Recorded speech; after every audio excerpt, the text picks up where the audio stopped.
Guys, nagluluto ako ngayon eh. Ito, tingnan nyo. Sarap na niluluto ako ngayon. Sinigang na babsi. Habang nagluluto, ayun, naglalaba ako. Diba?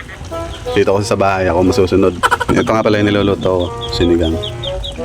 Ito guys, yung niluluto ko. Sarap, sinigang. Na may talbos ng sampalok. Siyempre, bago natin tikman, gagawa muna ako ng kalokohan, mga lodigig. Gagawin ko, titikman ko, mapapasigaw ako sa sarap. Tapos, tingnan natin kung lalabas si Mrs. Tingnan natin dito yung camera.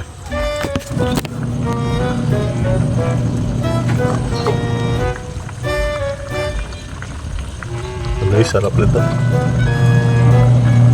Sinigang na baboy.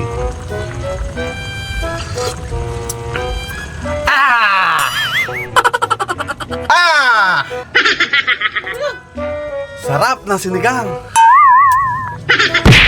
Ano naman? Ano yung ginagawa mo? Sarap ng sinigang. Aulo!